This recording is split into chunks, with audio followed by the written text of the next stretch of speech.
बिहार की राजनीति में एक बार फिर नीतीश कुमार ने चल दिया है विकास का मास्टर स्ट्रोक। चुनावी मौसम नजदीक है और अब राजगीर से उठी है वो गूंज जिसने पूरे बिहार का ध्यान अपनी ओर खींच लिया है। एक और 1242 करोड़ की विकास योजनाओं का उद्घाटन तो दूसरी ओर राज्य का पहला अंतर्राष्ट्रीय क्रिकेट स्टेडियम। क्या ये नीतीश कुमार की चुनावी चाल है या बिहार के लिए नया ट्रांसफॉर्मेशन प्लान है?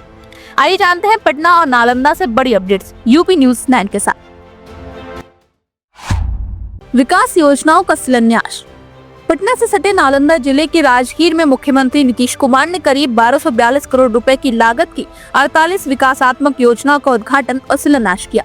यह कार्यक्रम राजगीर के स्टेट गेस्ट हाउस मैदान परिसर में हुआ, जहां सीएम ने रिमोट के बटन से शिलापट्ट का अनावरण किया। इन योजनाओं में वे प्रोजेक्ट शामिल हैं जो नीतीश कुमार ने प्रगति यात्रा के दौरान जनता से वादा किया था।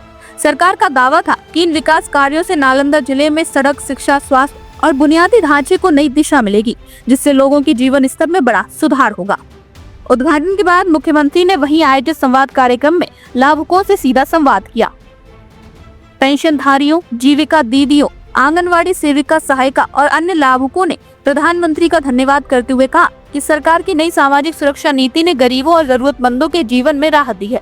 लाभुकों ने बताया कि अब वृद्धजन, विधवा और दिव्यांगजनों की पेंशन 400 रुपए से बढ़ाकर 1100 रुपए कर दी गई है। गृह रक्षकों का दैनिक भत्ता 774 रुपए से बढ़ाकर 1121 रुपए कर दी गई है। आंगनवाड़ी सेविकों का मानोदय अब 7000 से बढ़ाकर 9000 और सहायिका का 4000 से बढ़ाकर 4500 रुपए कर दिया गया है। इसी तरह विद्यालय रात्रि प्रहरी को अब 10,000 रुपए और किसान सलाहकारों को 21,000 रुपए मानदेय मिलेगा। मुख्यमंत्री ने लाभुकों को संबोधित करते हुए कहा, सरकार हर संभव मदद करेगी, आप सभी मिलजुल कर बिहार को आगे बढ़ाते रहिए। जीविका दीदियों की सराहना करते हुए उन्होंने कहा कि ग्रामीण अर्थव्यवस्था में उनका योगदान अद्वितीय है। लाभुकों ने बताया कि घरेलू उपभोक्ताओं के लिए अब 125 यूनिट तक की बिजली मुफ्त कर दी गई है। लोगों का कहना है कि इस बजट से वे काफी घरेलू जरूरतों और बच्चों की शिक्षा में पैसा लगा पा रहे हैं। नीतीश सरकार का दावा है, इन योजनाओं से ग्रामीण वर्ग में क्रय शक्ति में वास्तविक बढ़ोतरी हो रही है। इस मौके पर उप मुख्यमंत्री सम्राट चौधरी, ग्रामीण विकास मंत्री श्रवण कुमार, सांसद कौशलेंद्र कुमार, भवन निर्माण मंत्री जयंत राज, विधायक कौशल किशोर, रीना यादव, डॉक्टर जितेंद्र कुमार समेत कई जनप्रतिनिधि मौजूद रहे। कार्यक्रम में मुख्यमंत्री के 3 सचिव अनुपम कुमार, कुमार रवि, डॉक्टर चंद्रशेखर सिंह ने भी हिस्सा लिया। नालंदा के डीएम कुंदन कुमार और एसपी भारत सोनी ने मंच से आयोजन की व्यवस्था का जायजा लिया। राजकीय क्रिकेट स्टेडियम का भव्य उद्घाटन। इस दिन मुख्यमंत्री नीतीश कुमार ने नालंदा के राजगीर में बने बिहार के पहले अंतर्राष्ट्रीय क्रिकेट स्टेडियम का भी शुभारंभ किया। मुख्यमंत्री ने स्टेडियम के पवेलियन और ग्राउंड का उद्घाटन फीता काट कर किया और वहां मौजूद खिलाड़ियों का अभिवादन स्वीकार किया।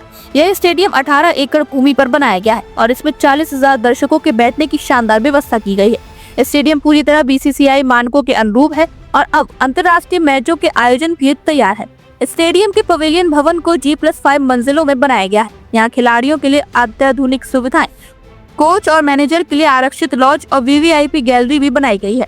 महाराष्ट्र की लाल मिट्टी से 6 पिच और मोकामा की काली मिट्टी से 7 पिच तैयार की गई है, जबकि बारिश के दिनों में पानी निकासी के लिए एक विशेष ड्रेनेज सिस्टम भी विकसित किया गया है। मुख्यमंत्री ने कहा कि स्टेडियम सिर्फ खेल नहीं बल्कि राजगीर को अंतर्राष्ट्रीय पर्यटन मानचित्र पर भी स्थापित करेगा। इससे पर्यटन, होटल, इंडस्ट्री और स्थानीय राजगीरों को भी बढ़ावा मिलेगा। स्टेडियम लोकार्पण के बाद मुख्यमंत्री ने राज्य खेल अकादमी राजगीर के खिलाड़ियों को नियुक्ति पत्र और पुरस्कार राशि भी प्रदान की। कुल 87 उत्कृष्ट खिलाड़ियों को सरकारी नौकरी का चयन पत्र दिया गया, जबकि 812 खिलाड़ियों को कुल 8 करोड़ रुपए की खेल सम्मान राशि वितरित की गई। मुख्यमंत्री ने पुलिस अवर निरीक्षक के पद पर चयनित 10 खिलाड़ियों को सांकेतिक रूप से नियुक्ति पत्र दिया, जिनमें 8 महिलाएं, 2 पुरुष खिलाड़ी शामिल हैं। 3 अंतर्राष्ट्रीय खिलाड़ी शैलेश कुमार, बॉबी कुमार और गोल्डी कुमार को क्रमशः 75, 35 और 10 लाख रुपए का चेक दिया गया। सरकार की मेडल लाओ नौकरी पाओ योजना के तहत इन खिलाड़ियों को सम्मानित किया गया। इस कार्यक्रम में कुल 44 खेल विधाओं में उत्कृष्ट खिलाड़ियों, प्रशिक्षकों और खेल संघों को पुरस्कृत किया गया, जिनमें 512 पैरा खिलाड़ी भी शामिल थे।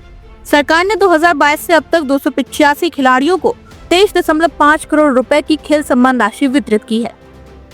कार्यक्रम के दौरान अंतर्राष्ट्रीय क्रिकेट स्टेडियम और राज्य में खेल संरचनाओं के विकास पर आधारित 2 लघु फिल्में भी प्रदर्शित की गई, जिनमें बिहार में खेल संस्कृति को दी जा रही नई ऊंचाइयों को दिखाया गया। मुख्यमंत्री ने अपने भाषण में कहा, बिहार अब पिछड़ेपन की पहचान नहीं रहेगा, खेल और विकास दोनों देश में सबसे आगे रहेंगे।